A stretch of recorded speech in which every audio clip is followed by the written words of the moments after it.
Surxondaryo viloyati hokimi harbiy ma'muriy sektor rahbari Ulug'bek Qosimov Jarqo'rg'on tumanidagi harbiy qismda tashkil etilgan Jasorat maktabi faoliyati bilan tanishdi hamda mazkur muassasaga jalb etilgan profilaktik hisobda turgan yoshlar bilan uchrashuv o'tkazdi. Uchrashuvda yoshlarni to'g'ri hayotga yo'naltirish, ularda vatanga sadoqat, qonunga hurmat va yuksak fuqarolik mas'uliyatini shakllantirish, harbiy vatanparvarlik ruhida tarbiyalash, ularning psixologik hamda jismoniy tayyorgarligini mustahkamlash, shuningdek huquqbuzarlik va jinoyatchilikning barvaqt profilaktikasini ta'minlash masalalari muhokama qilindi. Viloyat hokimi har bir yosh bilan manzilli ishlash, ularning ta'lim olishi, kasb-hunar egallashi, doimiy bandligini ta'minlash hamda hayotda munosib o'rin egallashi uchun zarur shart-sharoitlarni yaratish bo'yicha mas'ullarga aniq topshiriqlar berdi. Shundan so'ng viloyat hokimi Prezidentimizning 2026-yil 5-apreldagi respublika mahallalarida xavfsiz muhitni yaratish yo'nalishida yaxlit manzilli ishlash tizimini joriy etishga qaratilgan qo'shimcha chora-tadbirlar to'g'risida hamda 2026-yilda respublika mahallalarida jinoyatchilikning barvaqt profilaktikasi samaradorligini yanada oshirish bo'yicha tashkiliy chora-tadbirlar to'g'risidagi qarorlar ijrosi bilan tanishdi. Xususan, Jarqo'rg'on tumanidagi Surxon sohili, Termiz shahridagi Bog'i Shamol, Abdulla Avloniy va Bo'ston mahallalarida infratuzilmani yaxshilash, aholi uchun xavfsiz va qulay turmush sharoitlarini yaratish, xavfsiz hudud tamoyili asosida raqamli yechimlarni keng joriy etish hamda muhandislik kommunikatsiya tarmoqlarini takomillashtirish bo'yicha amalga oshirilayotgan ishlar o'rganildi.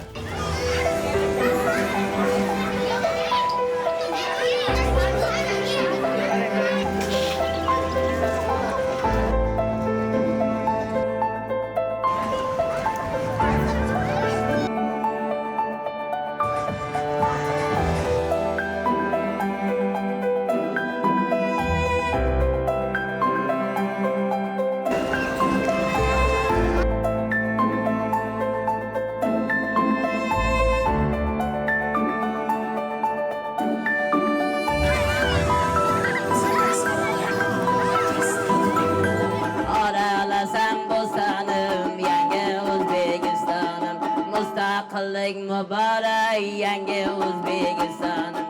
Avvalgi o'rganishlar davomida berilgan topshiriqlar ijrosi yuzasidan mas'ullarning hisoboti tinglandi. Jumladan, Bog'i Shamol mahallasida rejalashtirilgan barcha loyihalar to'liq yakunlandi. Loyiha doirasida 165 ming kvadrat metr hudud obodonlashtirilib, ko'p qavatli uylar atrofi tartibga keltirildi.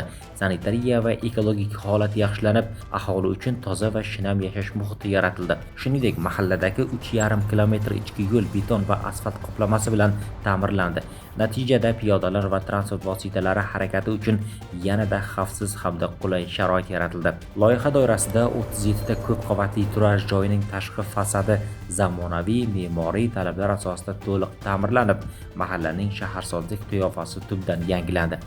Ekologik muhitni yaxshilash maqsadida 15,5 ming kvadrat metr maydonda gazonlar barpo etildi.